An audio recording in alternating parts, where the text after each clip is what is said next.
کافی دنوں سے میں پاکستان گھر کال کر رہا تھا مگر کوئی بھی فون نہیں اٹھا رہا تھا۔ مجھے تشویش ہونے لگی کہ سب لوگ کہاں گئے ہیں۔ بھائی کو کال کی تو اس کا نمبر بھی بند جا رہا تھا۔ بیوی کو فون کیا تو وہ بھی کال نہ اٹھا رہی تھی۔ میں ڈر گیا۔ ایسا تو کبھی نہیں ہوا۔ میرے گھر والے بے شک مجھے کال نہ کرتے تھے مگر جب میں کال کرتا تو فوراً اٹھا لیتے تھے۔ اماں نے بتایا تھا کہ میری بیوی کی طبیعت کچھ عرصے سے خراب ہے۔ مجھے ڈر تھا کہ کہیں اسے کچھ ہو نہ گیا ہو۔ میں اپنی بیوی سے بہت زیادہ محبت کرتا تھا، اس پر آئی ایک آنچ بھی برداشت نہیں کرتا تھا۔ جب سے پتہ چلا تھا کہ وہ بڑی بیماری سے لڑ رہی ہے، میرے تو اوسان خطا ہو گئے تھے۔ یہ سوچ سوچ کر پاگل ہونے لگتا کہ اس کے دن گنے جا چکے ہیں۔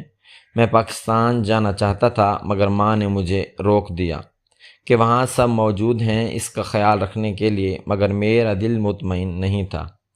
جب بھی بیوی کو کال کرتا تو وہ کال نہ اٹھاتی، تب سے ہی تشویش ہونے لگی تھی، مگر جب بیماری نے اسے پوری طرح گھیر لیا تو گھر والوں نے اطلاع دی کہ وہ ایڈز سے لڑ رہی ہے۔ یہ سن کر میرے ہوش و حواس جواب دے گئے۔ کام میں بھی دل نہیں لگتا تھا۔ 2 دن پریشانی میں گزرے، ٹینشن کی وجہ سے بخار ہو گیا تو کام پر بھی نہ جا سکا۔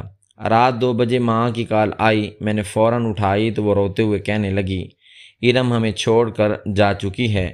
یہ سن کر میرے ہاتھ سے موبائل گر گیا۔ میں جہاں کھڑا تھا وہیں بیٹھ گیا اور زور زور سے رونے لگا۔ مرد ہونے کے باوجود میں ایک عورت کے لیے بری طرح رو رہا تھا۔ میرا دوست ولید جو میرے پاس سویا ہوا تھا ہڑبڑا کر اٹھ بیٹھا۔ میری حالت دیکھی تو سمجھ گیا کہ میری بیوی وفات پا چکی ہے۔ وہ میرے بچپن کا دوست تھا، میرے دکھ سکھ کا ساتھی تھا۔ جب اسے معلوم ہوا کہ ارم اب اس دنیا میں نہیں رہی تو مجھے تسلی دینے لگا، مگر اب ان تسلیوں کا کوئی فائدہ نہیں تھا۔ مجھے نئی زندگی سے روشناس کروانے والی مجھے اکیلا چھوڑ کر جا چکی تھی۔ اس کی باتیں اور اس کے ساتھ گزارے لمحے ایک فلم کی طرح آنکھوں کے سامنے چلنے لگے۔ میں نے فوراً پاکستان جانے کا فیصلہ کیا مگر گھر والوں نے روک دیا کہ اس کا جنازہ بھی پڑھا جا چکا ہے، اب آ کر کیا کرو گے؟ بہتر ہے پوری مدت گزار کر آؤ۔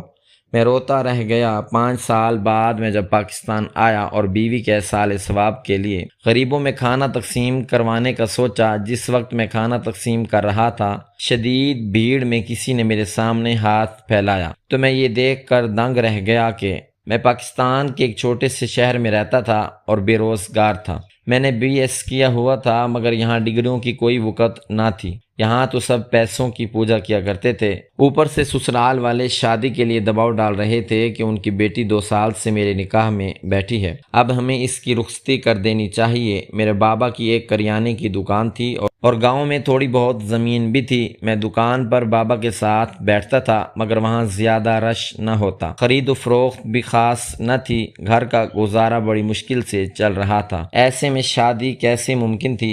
میں مسلسل اسی سوچ میں تھا کہ حالات اتنے خراب ہیں، شادی کیسے کروں؟ مگر کچھ دوستوں کی مدد اور امی بابا کی جمع پونجی سے میری شادی ہو گئی اور ایمان میرے گھر دلہن بن کر آ گئی۔ وہ اپنے نام کی طرح حسین اور سگڑ تھی، گھر کے سارے کام جانتی تھی، میرے ماں باپ کا بہت زیادہ خیال رکھتی، کبھی کوئی تکرار ہو جاتی تو خاموش ہو جاتی، یوں جھگڑا زیادہ نہ بڑھتا اور معاملہ دفع رفع ہو جاتا۔ مجھے اس کی یہ بات بہت پسند تھی اور میں خدا کا شکر گزار تھا کہ مجھے ایسا ہم سفر ملا۔ کہتے ہیں کہ عورت کے نصیب میں رزق اور مرد کے حصے میں اولاد لکھی ہوتی ہے، شاید یہ سچ ہو، کیونکہ جب سے ایمان میری زندگی میں آئی میرے حالات بدلنے لگے۔ دکان پر گاہک بڑھنے لگے، اگر کہیں مزدوری کے لیے جاتا تو فوراً کام مل جاتا۔ کچھ عرصہ پاکستان میں رہنے کے بعد میرے ایک دوست نے جو کویت میں مقیم تھا مجھے وہاں بلا لیا اور کام بھی ڈھونڈ دیا، مگر جانے کے لیے خاص رقم درکار تھی جو ہماری تمام جمع پونجی کے باوجود پوری نہیں ہو رہی تھی۔ میں دن رات اسی کوشش میں تھا کہ کہیں سے پیسے کا بندوبست ہو جائے مگر کوئی راستہ نظر نہیں آ رہا تھا۔ ایسے میں ایمان نے اپنا جہیز کا زیور لا کر میرے سامنے رکھ دیا کہ اسے بیچ کر میں جانے کا بندوبست کر لوں۔ میں نے پیسے لینے سے انکار کیا تو بولی کہ یہ سب چیزیں آپ کے ذہنی سکون سے زیادہ قیمتی نہیں اور ویسے بھی میں پہنتی نہیں، اس سے بہتر ہے کہ کام آ جائیں۔ میں نے مسکراتے ہوئے زیور لے لیا اور وعدہ کیا کہ جب اس قابل ہوا تو اسے اس سے دگنا زیور بنوا کر دوں گا۔ میں زیور بیچنے گیا اور 2 لاکھ روپے ملے، مگر یہ رقم کم تھی، مجھے اس سے دگنی رقم درکار تھی۔ جب میں نے ایمان سے بات کی تو اس نے اپنے والد کی دکان کے کاغذات میرے ہاتھ میں رکھ دیے۔ میں شرمندگی سے سر جھکاتے ہوئے کھڑا رہا۔ کیسا شوہر تھا جو بیوی کو دینے کے بجائے اس سے لے رہا تھا، مگر ایمان کے سمجھانے پر میں نے پیسے قبول کر لیے اور دکان بیچنے کی کوشش کرنے لگا، جو جلد ہی فروخت ہو گئی۔ اب میرے پاس کویت جانے کے لیے مطلوبہ رقم موجود تھی۔ خوشی اس بات کی تھی کہ غربت کے دن ختم ہونے والے تھے، مگر غم یہ تھا کہ میں ایمان کا جہیز اور اس کی ملکیت میں آئی دکان بیچ چکا تھا اور اب اسے یہاں اکیلا چھوڑ کر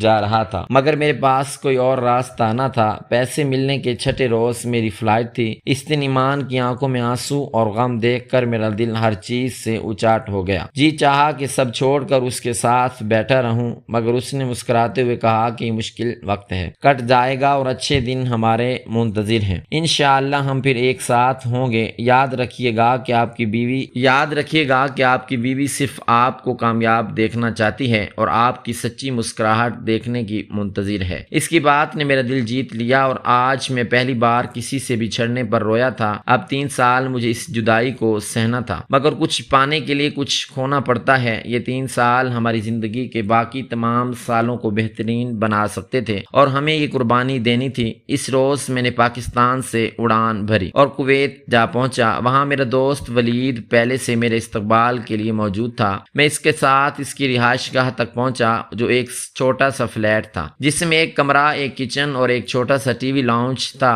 اس نے مجھے اپنے ساتھ کمرہ شیئر کرنے کا کہا۔ رات ہو چکی تھی، اس لیے ہم آرام کے لیے لیٹ گئے۔ ایمان کے بغیر اس سے اتنی دور میری یہ پہلی رات تھی اور مجھے بالکل نیند نہیں آ رہی تھی۔ میری آنکھوں سے اس کی یاد میں آنسو بہنے لگے، مگر میں نے خود کو دلاسا دیا کہ اس کے لیے تو کمانے نکلا ہوں، 3 سال کی ہی تو بات ہے، گزر جائیں گے اور ہم پھر سے ایک ہو جائیں گے۔ اس خیال نے میرے اندر حوصلہ بھر دیا تھا۔ ایک آس ہو گئی، جلد سے جلد کمانا ہے اور پھر اپنی ایمان کے پاس واپس جانا ہے۔ اس امید سے آنسو تو رک گئے، مگر نیند ساری رات نہ آئی۔ جبکہ میرے برابر میں لیٹا ولید خراٹے بھر رہا تھا، میں بار بار اس کے ناک کو پکڑ کر ہلاتا، وہ ذرا سا کروٹ بدلتا اور پھر سو جاتا۔ دوسرے دن صبح ہم اٹھے، ناشتہ کیا اور وہ مجھے اپنے باس کے پاس لے گیا۔ باس نے کچھ شرائط کے بعد مجھے بطور گارڈ رکھ لیا اور میری ماہانہ تنخواہ 50,000 پاکستانی روپے مقرر ہوئی۔ میں خوش تھا کہ میری بے روزگاری ختم ہو گئی ہے اور اس سب کے پیچھے ایمان کی قربانی تھی۔ اگر وہ اپنا زیور نہ بیچتی تو شاید میں آج بھی پاکستان میں بے روزگاری کا رو رہا ہوتا۔ وقت گزرتا گیا اور 2 مہینے بعد مجھے پہلی تنخواہ ملی۔ میں نے گھر کال کی تو میرے بھائی نے فون اٹھایا۔ میں نے کہا کہ میں نے پہلی تنخواہ بھیجی ہے، اس میں سے کچھ پیسے ایمان کو دے دینا تاکہ وہ اپنے لیے کچھ لے سکے۔ بھائی نے جواب دیا کہ اسے کس چیز کی ضرورت ہے، کیا ہم اسے کچھ نہیں دیتے؟ میں یہ سیلری بہن کی شادی کے لیے بچا رہا ہوں۔ میں خاموش ہو گیا، مگر ایمان سے بات کرنا چاہتا تھا۔ پہلے بھائی، پھر اماں اور باقی بہن بھائیوں نے بات کی، مگر کسی نے ایمان کو فون تک نہ دیا۔ جب میں نے اصرار کیا تو اماں نے کہا کہ وہ کچن میں ہے، بعد میں بات کر لینا۔ میں بضد ہوا تو اماں نے فون دیا۔ ایمان کی نکاہت زدہ آواز سن کر مجھے اندازہ ہو گیا کہ وہ کئی دنوں سے بیمار ہے اور کوئی اسے ڈاکٹر کے پاس لے جانے کو تیار نہیں تھا، کیونکہ اس کی ماں ایڈز کی وجہ سے مری تھی۔ میری ماں کو ڈر تھا کہ کہیں ایمان کو بھی یہ بیماری نہ ہو، اس لیے سب اس سے دور رہتے تھے۔ میں نے اماں سے گزارش کی کہ وہ ایمان کو بھی کچھ پیسے دے دیں، مگر انہوں نے انکار کر دیا۔ میرا دل ڈوب سا گیا کہ جس نے میرے لیے سب کچھ قربان کیا تھا، کیا میری تنخواہ میں اس کا اتنا سا بھی حق نہیں ہے؟ کہ میں نے سوچا کہ اگلے دن ایمان سے خود بات کروں گا، مگر باس نے اتنی لمبی ڈیوٹی لگا دی کہ 5 منٹ بھی فارغ نہ ہو سکا۔ اب تنخواہ بھیجنے کا وقفہ 4 ماہ کا تھا۔ میں نے 3 مہینے گزار چکا تھا اور 2 ماہ کی تنخواہ ایک ساتھ بھجوائی۔ جب گھر کال کی اور ایمان سے بات کرنے کو کہا تو جواب ملا کہ وہ میکے گئی ہوئی ہے۔ مجھے مایوسی ہوئی، 5 مہینے ہو چکے تھے اور میری اس سے ایک بار بھی بات نہ ہوئی تھی۔ میرا دل چاہ رہا تھا کہ اڑ کر اس کے پاس چلا جاؤں، مگر میں مجبور تھا۔ میں نے کہا کہ جو تنخواہ بھیجی ہے اس میں سے ایک موبائل ایمان کو لے دینا تاکہ میں جب بھی کال کروں تو وہ مجھ سے بات کر سکے۔ سب خاموش ہو گئے۔ مجھے امید تھی کہ وہ موبائل لے دے گا، مگر یقین اس وقت ٹوٹا جب 2 ماہ بعد کال کی اور بڑی مشکل سے 5 منٹ ایمان سے بات ہوئی۔ میں نے پوچھا کہ موبائل لیا؟ وہ کچھ دیر خاموش رہی اور پھر بولی کہ بابا اور اماں بہنوں کے جہیز بنا رہے ہیں، اسی لیے ہر پیسہ ضرورت کے لیے رکھا جا رہا ہے۔ میں نے اس کی آواز میں وہ کھنک محسوس نہیں کی جو ہمیشہ ہوا کرتی تھی۔ میں جان گیا کہ کوئی بات ہے وہ مجھ سے چھپا رہی ہے۔ وہ پہلے بھی اپنے دکھ کسی کو نہیں بتاتی تھی جب تک میں وہاں تھا۔ اس کی ڈھال بنا رہا تھا، مگر اب نہ جانے اماں اور بہنیں اس کے ساتھ کیسا رویہ رکھ رہی تھیں۔ اسے پچھلے مہینے 1 مہینے سے بخار تھا، مگر وہ ابھی تک اسپتال نہیں گئی تھی۔ مجھے معلوم ہو گیا کہ اماں نے اسے پیسے نہیں دیے۔ اب وہ اکثر بیمار رہنے لگی، جب بھی کال کرتا تو وہ غنودگی کی حالت میں ہوتی۔ ابھی بات کو 10 منٹ ہی ہوئے تھے کہ میری بہن نے موبائل یہ کہہ کر لے لیا کہ چارج ختم ہو رہا ہے، اور ایمان مجھے اللہ حافظ بھی نہ کہہ سکی۔ 7 ماہ بعد اس سے بات ہوئی تھی، مگر اب مزید اس کی فکر لاحق ہو گئی تھی۔ میں یہاں پردیس میں بے بس تھا۔ ایک امید تھی کہ بس 1 سال گزرنے کو ہے، باقی 4 سال رہ گئے ہیں، پھر میں اپنی ایمان کے پاس ہوں گا۔ اس نے کہا کہ وہ دوائیاں لے رہی ہے، مگر میں نے فیصلہ کیا کہ جیسے ہی پاکستان جاؤں گا سب سے پہلے اس کا چیک اپ آؤں گا۔ اگر طبیعت زیادہ خراب ہوئی تو اسے یہاں بلا لوں گا۔ جب میں نے اماں کو یہ دھمکی دی تو وہ ایمان کا علاج کروانے کے لیے تیار ہو گئیں۔ اس امید نے مجھے پھر سے حوصلہ دیا اور میں ایک نئی امید کے ساتھ اپنے کام میں جت گیا۔ اس بار دورانیہ کچھ زیادہ ہی لمبا ہو گیا۔ میں 7 ماہ تک فارغ نہ ہوا اور کال بھی نہ کر سکا۔ گھر والوں میں سے کسی نے بھی مجھے یاد نہ کیا، جیسے میں کوئی پیسہ کمانے والی مشین ہوں جس کا کام بس کمائی بھیجنا ہے۔ ارم کو کال کرتا تو وہ اکثر فون نہ اٹھاتی۔ میں غصہ کرتا اور اداس رہتا۔ ولید میری دلجوئی کرتا۔ رات کو ہم ساتھ بیٹھ کر گھنٹوں گھر والوں کو یاد کرتے، بیتے لمحے دہراتے اور موبائل بار بار چیک کرتے۔ شاید کوئی یاد کرے، مگر ایسا کبھی نہ ہوا۔ ہمارے چہروں پر ایک ہی داستان لکھی تھی، گھر والوں کے بھول جانے کی، محبت سے دوری کی اور رشتوں کی بے حسی کی۔ مگر ہم گھر کے مرد تھے، بڑے بیٹے تھے۔ ہمارا فرض تھا کہ خود کو قربان کر کے گھر والوں کو سنواریں، چاہے ہمیں کوئی یاد کرے یا نہ کرے۔ ہمیں یہ سب سہنا تھا کیونکہ ہم مرد تھے۔ 7 ماہ بعد جب میں نے کال کی تو بہن نے فون اٹھایا۔ اس نے بتایا کہ بڑی بہن کا رشتہ ہو گیا ہے اور شادی کی تیاری ہو رہی ہے۔ اماں اور بابا بازار گئے ہیں اور بھابھی سے بات نہیں ہو سکتی تھی کیونکہ وہ سو رہی ہے۔ اس کا روکھا لہجہ مجھے اندر تک زخمی ہو گیا۔ کیا میرا اپنی بہنوں سے صرف یہی تعلق ہے کہ میں ان کے جہیز کے لیے پیسے بھیجوں اور ان کے رشتے ہو جائیں، اور شادیاں بھی میرے بغیر؟ مجھے بتایا تک نہیں۔ مجھ سے مشورہ لینا تو دور کی بات تھی۔ کیا میں صرف کمانے کی مشین ہوں؟ اور ارم، کیا اس کا بھی مجھ سے صرف پیسوں کا رشتہ ہے؟ نہیں، وہ تو اپنی ماں کا دیا زیور اور ساری جمع پونجی مجھے دیکھ کر میرے خواب پورے کرنے نکلی تھی۔ گھر والے اس کے ساتھ ضرور غلط رویہ رکھ رہے ہوں گے۔ وسوسوں نے مجھے گھیر لیا۔ میں تنہائی میں بیٹھا رہا، کبھی امید تو کبھی مایوسی کے بیچ جھولتا رہا۔ وقت اسی طرح گزرنے لگا۔ کبھی 3 ماہ بعد کال کرتا، کبھی 6 ماہ بعد، مگر میری ارم سے کبھی بات نہ ہوتی۔ دونوں بہنیں اپنے گھروں کی ہو چکی تھیں۔ یہ سب کبھی بابا سے معلوم ہوتا، کبھی اماں سے۔ دل ہر چیز سے اچاٹ ہو گیا تھا۔ جب میری شریک حیات سے بات نہ کرنے دی جاتی اور خود بھی گھر والے روکھے لہجے میں بات کرتے تو میں کہاں سلامت رہ سکتا تھا۔ اماں ہر وقت یہی کہتی کہ ارم کو ہر وقت بخار رہتا ہے، اسے کسی کی پرواہ نہیں، سارا دن کمرے میں بند رہتی ہے، اور تمہارے جانے کے بعد تو بالکل ہی آزاد ہو گئی ہے۔ دن گزرتے رہے اور پھر ایک روز رات کو میرے موبائل پر کال آئی۔ ولید میرے ساتھ تھا۔ ہم ماضی کی باتیں کر رہے تھے، کبھی ہنستے کبھی اداس ہو جاتے۔ موبائل بجا تو ولید نے کہا کہ مبارک ہو، گھر والوں کو یاد آ گیا۔ میں حیرانی سے موبائل کے اسکرین دیکھ رہا تھا جہاں بھائی کا نام جگمگا رہا تھا۔ میں نے سوچا کہ ابھی تنخواہ بھیجی ہے، پھر یہ کال کیوں؟ خیر، میں نے کال ریسیو کی۔ دوسری طرف اماں تھیں۔ سلام دعا کے بعد میں نے سوچا کہ شاید آج وہ میرا حال چال پوچھیں گی، مگر یہ کال میری دنیا اجاڑنے کے لیے تھی۔ اماں کی آواز بے تاثر تھی، مگر وہ غمگین بننے کی کوشش کر رہی تھیں۔ انہوں نے کہا کہ ارم، میرا دل کانپ گیا۔ میں نے بے قراری سے پوچھا، اماں کیا ہوا ارم کو؟ وہ ٹھیک تو ہے نا؟ اماں کہنے لگیں، تمہاری بیوی کو ایڈز ہے، ڈاکٹر کے مطابق وہ چند دن کی مہمان ہے، اس کے علاج کے لیے بہت پیسے چاہیے، تم سوچتے ہوگے کہ میں ہر وقت پیسے مانگتی ہوں، مگر یہ تمہاری زندگی کا سوال ہے، اس لیے تمہیں بتانا ضروری سمجھا۔ پریشان مت ہونا، ہم سب ارم کے ساتھ ہیں، بس پیسے بھیج دو تاکہ اسے اسپتال لے جا سکیں۔ میرے پاؤں تلے سے زمین نکل گئی، دنیا لٹ گئی، آنکھوں سے آنسو بہنے لگے۔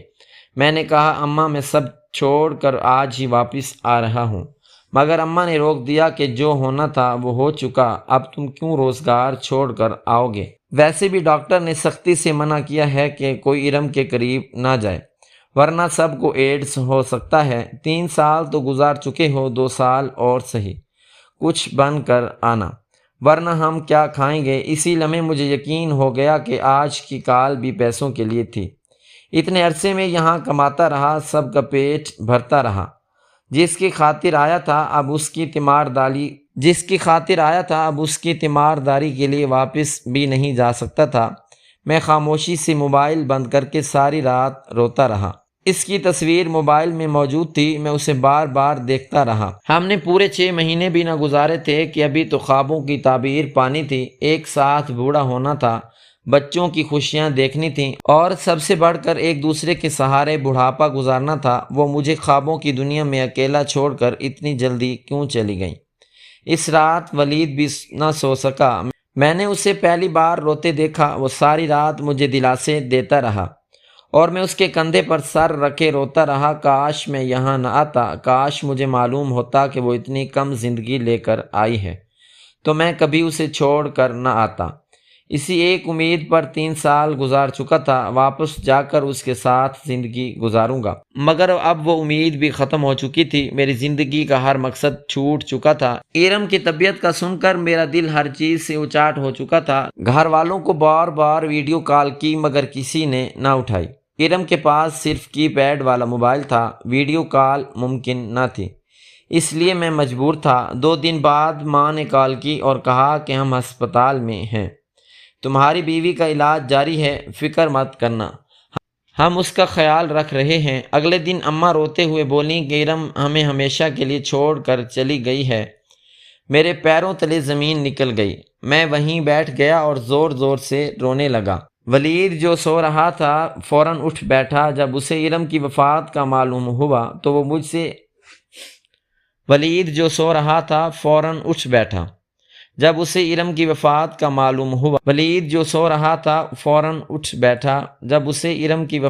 معلوم ہوا تو وہ مجھے دلاسے دینے لگا۔ اس کی آنکھوں میں بھی آنسو تھے۔ مجھے اب کسی بات سے سروکار نہیں تھا، میری زندگی کا مقصد ختم ہو چکا تھا۔ اس کے بعد میں نے گھر کال نہیں کی اور نہ ہی کسی نے زحمت کی کہ مجھ سے بات کر لیتے۔ میں بس ہر مہینے بابا کے اکاؤنٹ میں پیسے بھیج دیتا اور خاموش ہو جاتا۔ یوں ہی 2 سال بیت گئے جو میں نے روتے اور دنیا سے بیزار ہو کر گزارے۔ اگر ان دنوں میں ولید میرے ساتھ نہ ہوتا تو میں کب کا یہ دنیا چھوڑ کر جا چکا ہوتا۔ وہی تھا جو میری ہمت بندھاتا، مجھے جینے کا حوصلہ دیتا۔ میں نے کھانا پینا چھوڑ دیا تھا، اپنا خیال تک نہیں رکھتا تھا۔ اس حالت میں ولید میرا ہر طرح سے خیال رکھتا۔ وہ اکثر ڈیوٹی کے بعد مجھے تفریح کے لیے باہر لے جاتا تاکہ میں اس غم سے نکل سکوں۔ پھر وہ دن آ گیا جب مجھے گھر جانا تھا۔ میں نے وہ تمام چیزیں جو یہ جانتے ہوئے بھی رکھ لی تھیں کہ اب ارم نہیں رہی، بیگ میں بند کر دی۔ ایسا لگتا تھا کہ جیسے وہ چیزیں میرا منہ چڑھا رہی ہوں۔ میں نے جلدی سے بیگ بند کیا اور تھکاوٹ سے صوفے پر بیٹھ گیا۔ خود کو وقت سے پہلے بوڑھا محسوس کرنے لگا تھا، ذرا سا کام کر کے تھک جاتا تھا، مزید پردیس میں نہیں رہ سکتا تھا۔ ولید نے کہا کہ چھٹیاں گزار کر واپس آنا، سوچ سمجھ کر نوکری چھوڑنا۔ میں نے کہا کہ جس کے لیے پردیس آیا تھا وہ یہ دنیا چھوڑ چکی ہے، اب میں ان لوگوں کے لیے کماؤں جنہیں میری کوئی پرواہ نہیں۔ اگر پیسہ نہ رہا تو وہ مجھے بالکل ہی فراموش کر دیں گے۔ کافی بحث کے بعد میں نے نوکری نہیں چھوڑی، لیکن 1 مہینے کی چھٹی لے کر گھر چلا گیا۔ گھر جانے کا دل نہیں چاہ رہا تھا، ایئرپورٹ پر لینے کوئی نہیں آیا، حالانکہ بہنیں جانتی تھیں کہ میں آ رہا ہوں۔ اماں ابا بوڑھے ہو چکے تھے، بہن بھائی اپنے گھروں میں مگن تھے، انہیں میری موجودگی یا غیر موجودگی سے کوئی فرق نہیں پڑتا تھا۔ ایئرپورٹ سے ٹیکسی لی، ٹیکسی والا خاصا باتونی تھا، سوالات کرنے لگا۔ میں مختصر جواب دیتا رہا۔ جب میں نے بتایا کہ میری بیوی وفات پا چکی ہے تو وہ بولا آپ یہاں سے پکی پکائی دیگ خرید کر غریبوں میں بانٹ دیں، آپ کو بھی سکون ملے گا اور آپ کی بیوی کو ثواب۔ میرے گھر کے قریب ہی ایک کچی بستی تھی جہاں لوگ کئی دنوں تک بھوکے رہتے تھے۔ میں نے یہ تجویز پسند کی اور ایک دیگ خریدی۔ دیگ کو لوڈ کرانے اور مقام تک پہنچانے کی سہولت بھی موجود تھی۔ ہم وہاں پہنچے، بچے دیگ دیکھ کر خوش ہو گئے۔ ان کی خوشی دیکھ کر میرے چہرے پر ہلکی سی مسکراہٹ آ گئی۔ ہم وہاں پہنچے، بچے دیگ دیکھ کر خوش ہو گئے۔ ان کی خوشی دیکھ کر میرے چہرے پر ہلکی سی مسکراہٹ آ گئی، مگر میں سنجیدہ کھڑا رہا۔ میں نے ٹیکسی والے سے کہا کہ ان میں چاول بانٹ دے، میں پاس ہی کھڑا ہوں۔ وہ سب نظم و ضبط سے قطار میں کھڑے ہو گئے۔ ان کے ہاتھوں میں برتن تھے۔ غفار بھائی انہیں چاول بانٹ رہے تھے۔ آدھے گھنٹے بعد لائن ختم ہوئی اور دیگ بھی خالی ہو چکی تھی۔ تبھی ایک لاغر سی عورت جو مشکل سے اپنے پیروں پر کھڑی تھی ہماری طرف بڑھی۔ اس نے نقاب کیا ہوا تھا۔ غفار بھائی کہنے لگے، چاول تو ختم ہو چکے ہیں۔ وہ عورت مدد طلب نظروں سے مجھے دیکھنے لگی۔ جیسے ہی میری نظر اس پر پڑی، اس کی آنکھیں چمکنے لگیں اور آنسو بہنے لگے۔ وہ بھاگتی ہوئی آئی اور مجھے گلے لگا لیا۔ میں صدمے میں کھڑا تھا۔ یوں ایک اجنبی عورت کا آ کر گلے لگنا مجھے بہت ناگوار گزرا، لیکن یقیناً کوئی بات تھی۔ میں نے نرمی سے اسے پیچھے ہٹایا۔ جب اس نے نقاب ہٹایا تو میں دنگ رہ گیا۔ وہ کوئی اور نہیں، میری بیوی تھی۔ اسے اس حالت میں دیکھ کر مجھے حیرت کا جھٹکا لگا۔ میں نے بے یقینی سے اس کی طرف دیکھا تو وہ روتے ہوئے میرے گلے لگ گئی۔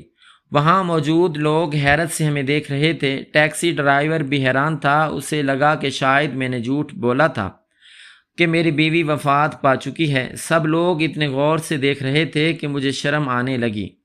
میں نے فوراً بیوی کا ہاتھ پکڑا اور اسے ٹیکسی میں بٹھایا، اور وہ بہت کمزور ہو چکی تھی۔ لگ رہا تھا جیسے کئی دن اس نے پیٹ بھر کر کھانا نہ کھایا ہو۔ میں جلد از جلد اس سے جاننا چاہتا تھا کہ میرے بعد اس کے حالات کیسے رہے اور وہ یہاں کیا کر رہی ہے۔ گھر والوں نے تو مجھے کہا تھا کہ وہ فوت ہو چکی ہے، پھر وہ زندہ کیسے ہے؟ مگر وہ اتنی پریشان تھی کہ میں اس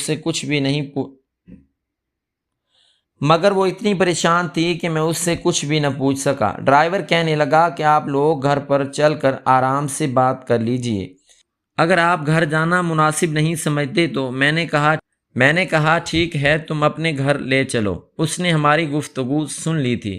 شاید میرے گھر والوں نے مجھ سے جھوٹ بولا تھا۔ ڈرائیور نے گاڑی کا رخ اپنے گھر کی طرف موڑ لیا۔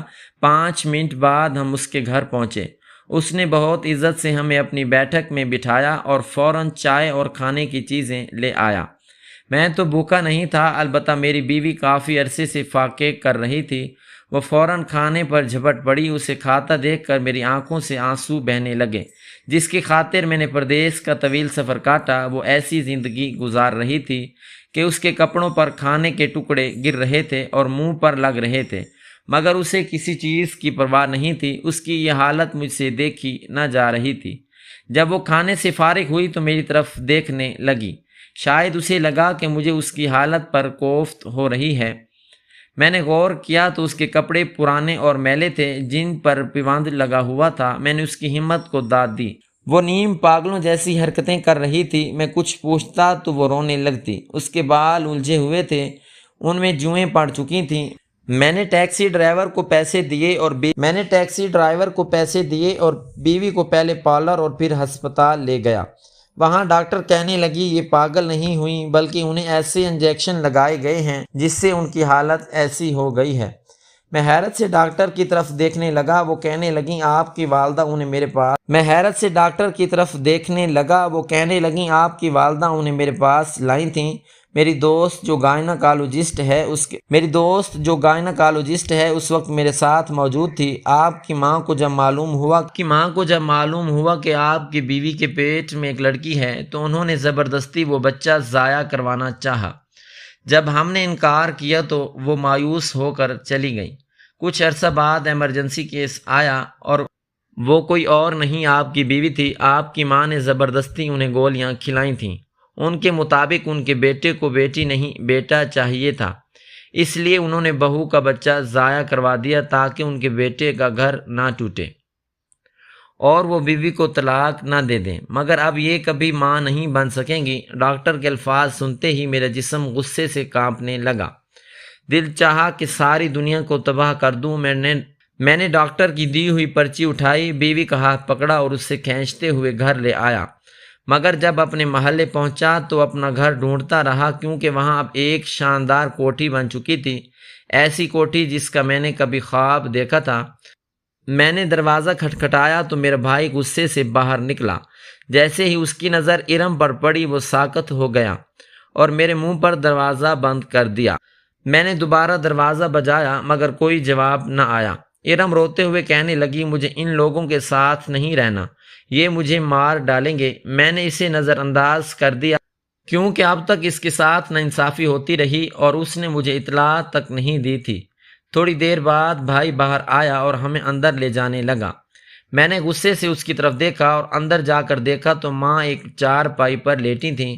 وہ فالج زدہ تھیں اور بول بھی نہیں پا رہی تھیں۔ بھائی جانتا تھا کہ میں سوال کروں گا۔ میں نے کہا، میں یہاں کھانے نہیں آیا، مجھے حقیقت معلوم ہو چکی ہے۔ بھائی کہنے لگا، یہ سب اماں اوروں کا کیا دھرا ہے، میرا کوئی قصور نہیں۔ میں نے ایک زوردار تھپڑ اس کے منہ پر مارا اور کہا کہ مجھے معلوم ہے کہ ارم سب کچھ بتا چکی ہے۔ پاگل ہونے کے ٹیکے بھی تم لایا کرتے تھے، میں یہاں ایک منٹ کے لیے بھی نہیں رکوں گا۔ اماں ہکلانے لگیں مگر میں نے ان کی طرف نظر بھر کر بھی نہیں دیکھا۔ ابا کمرے سے نکلے، مجھے دیکھنا چاہتے تھے مگر میں نے سب پر حقارت بھری نظر ڈالی اور وہاں سے اپنی بیوی کو لے کر ولید کے گھر آ گیا، جو پچھلے کئی برسوں سے خالی تھا۔ ہم نے کچھ دن وہاں گزارے، پھر میں نے اپنی اور ارم کی کویت کی ٹکٹ کروائی۔ سب سے رشتہ ناتا توڑ کر ہم ہمیشہ کے لیے کویت آ بسے۔ یہاں ارم کا علاج چلتا رہا اور وہ جلد ہی ٹھیک ہو گئی، مگر ہم اولاد کی نعمت سے محروم رہے۔ ناظرین، آپ کو آج کی ہماری یہ کہانی کیسی لگی؟ کامنٹ باکس میں اپنی قیمتی رائے کا اظہار ضرور کیجیے گا۔ ویڈیو پسند آئے تو ویڈیو کو لائک اور دوسروں کے ساتھ ضرور شیئر کریں۔ مزید اس طرح کی سبق آموز کہانیوں کے لیے ہمارے چینل کو ضرور سبسکرائب کریں۔ شکریہ، اللہ حافظ۔